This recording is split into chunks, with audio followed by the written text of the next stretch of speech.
Hoje é segunda-feira, dia 13 de abril, do 123º dia de quarentena. A gente está aqui preso em casa, o Will Smith está andando com o cachorro do lado de fora, que nem no Eu Sou a Lenda. Mas então, como a gente não pode sair, a gente tem que ficar em casa vendo filme. E a gente resolveu ver um filme que está no top 10 da Netflix, entre os filmes assistidos, né? Filmes e séries assistidos. Pelo que eu vi hoje de manhã, tava, sei lá, em quarto lugar, alguma coisa assim. Mas é um filme chamado Code 8, Renegados. É um filme de ficção científica que fala sobre um futuro distópico. A gente vai comentar um pouquinho sobre este filme aqui. Se você quiser saber mais sobre ele, fique aqui com a gente.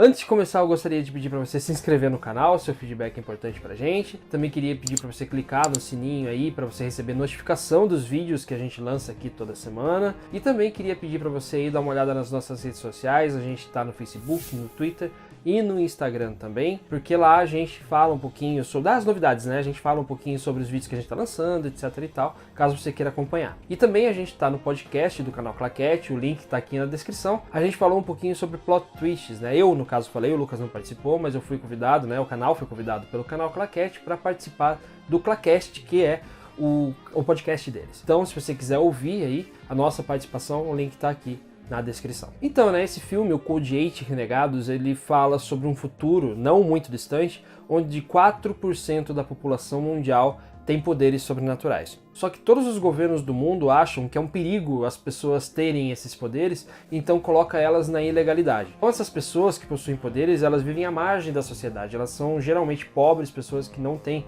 muitas condições de viver porque elas são totalmente limadas pelo Estado. Para sobreviver precisam fazer truques, ou fazer truques de mágica, ou de repente usar esses poderes para fazer assalto ou para cometer alguns crimes. Nesse contexto a gente conhece um cara chamado Connor, né, que é o cara que é o principal deste filme.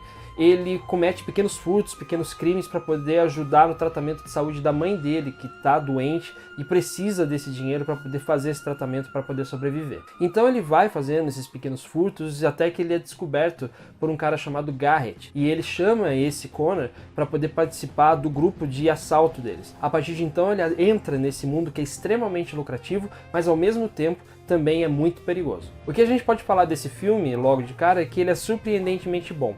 Quando eu vi o trailer e quando eu vi a capa dele na Netflix, eu pensei, deve ser daqueles filmes D, né? Tem o filme B, tem o filme C, esse deve ser o filme D, aqueles filmes ruins de, sei lá, que passam no Supercine à noite, sabe? Filme ruim mesmo, mas é bom, é um filme surpreendentemente bom. Ele tem um roteiro muito conciso, ele tem um roteiro que não fica enrolando muito pra poder explicar a história pra gente e colocar a gente no meio da ação, e mistura um pouco gêneros também, né? Tem um pouco de sci-fi, né? Ficção científica, tem um pouco também daquela coisa de herói, né?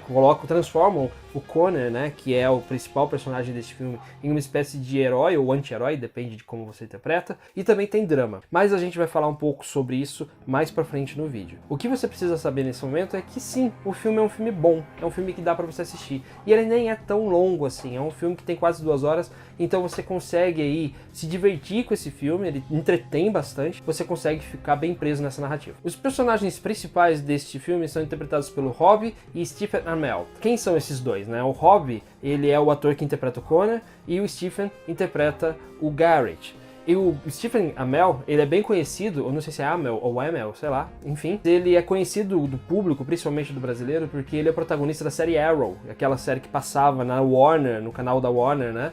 Que ele era o herói e tal, aquele do Arc Flash, etc e tal. Mas as pessoas gostam muito desta série, ela fez muito sucesso aqui no Brasil. E aqui neste filme, ele interpreta também uma espécie de anti-herói, né? Ele é tipo o mentor do Connor. O Robbie e o Stephen são primos na vida real. E isso ajudou bastante na hora de fazer essa interação entre eles. Quando eles estão atuando juntos, realmente tem uma química entre eles, porque deve vir de família, né? Porque eles são da mesma família, mas eles conseguem atuar bem juntos, eles têm uma ligação muito forte, e isso dá pra ver conforme o filme vai se desenvolvendo.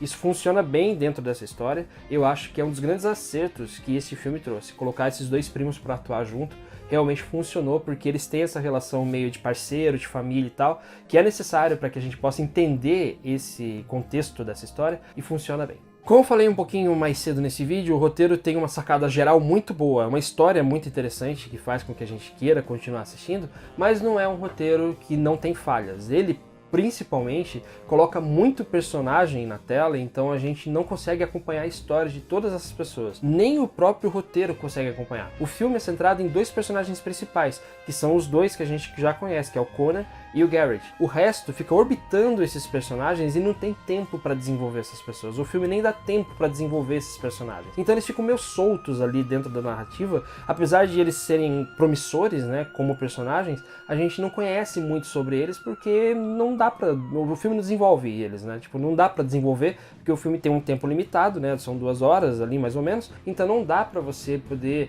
fazer muita coisa com esses personagens. O que é uma pena, porque acho que se diminuísse o número de personagens e focasse neles, dava pra fazer um filme até um pouquinho mais plural. E também, como eu falei no começo do vídeo, ele mistura um pouco alguns gêneros, né? Tem a ficção científica, o futuro distópico, etc e tal. Tem a ação, que é muito bem feita, a gente também vai falar sobre isso, mas tem um problema com o melodrama. O filme ele exagera um pouco no drama, principalmente no drama do Connor, né, que tem que salvar a mãe doente, essas coisas todas, fica um pouco exagerado, fica um pouco forçada essa situação, então no fim das contas é uma coisa que poderia ter sido facilmente cortada do filme, ou menos desenvolvida no filme, para dar mais tempo para que outras histórias, principalmente dos coadjuvantes, fossem melhor desenvolvidas. No geral, assim, se você for olhar bem distante, porque a gente tá olhando assim com lupa, né? Se for olhar distante, é um filme que vale a pena sim assistir e que, apesar desses erros, é bem empolgante na hora de assistir. E ele só é empolgante assim porque a direção desse filme é muito bem feita nas cenas de ação. As cenas de ação desse filme, elas não são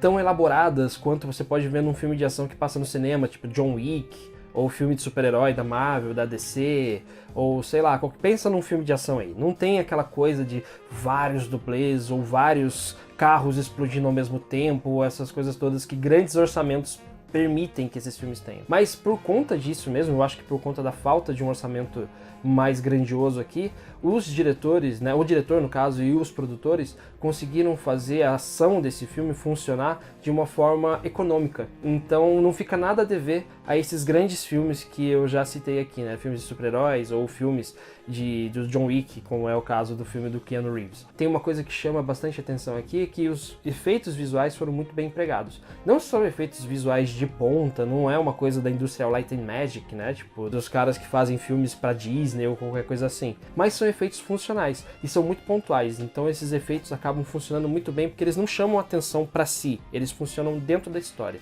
Eu acho que isso é uma grande coisa que a gente precisa falar a respeito deste filme, porque eu acho que a falta de orçamento desperta a criatividade nas pessoas. E isso fez com que esse filme ficasse muito bom nesse sentido. E é por isso, né, pesando esses prós e contras aí, levando em consideração aí o nosso gosto pelo gênero e tal, a gente dá pra este filme a nota 9. É um filme que merece essa nota porque, como eu falei, tipo, como ele tem pouco orçamento e consegue fazer um filme muito bom, apesar disso, ele merece ser bem reconhecido. E é por isso que ele tá fazendo sucesso também aí no catálogo da Netflix, porque é o tipo de filme que realmente atrai as pessoas, tem uma história bacana, tem uma história que faz aquela coisa do... como chama? É um filme que faz aquela jornada do herói, né? O herói relutante, que não sabe o que fazer da vida, daí aparece o mentor lá, que no caso é o Garrett, daí chama ele pra uma aventura, daí, enfim. Se você pesquisar na internet Jornada do Herói, do Joseph Campbell, você vai saber do que a gente tá falando. Quase todo filme de herói usa esse esquema dos passos do herói para poder fazer aí a sua história funcionar. E funciona aqui muito bem. Bom, por hoje é isso então, obrigado a você que assistiu esse vídeo até aqui, e a gente se vê aqui no canal 5 Tons para falar mais de filmes e séries da Netflix. Lançamento do cinema não, esse a gente vai ficar devendo, porque a gente ainda tá na quarentena, a gente tá aí com isolamento social por causa da pandemia de coronavírus. Lave a mão, não saia de casa se não for necessário, e é isso aí, gente. Um abraço para vocês e a gente se vê aqui no 5 Tons. Ah, e um recado antes da gente terminar, um recado pro meu pai, se você estiver vendo. Continue dentro de casa, eu tô vigiando você. Tchau.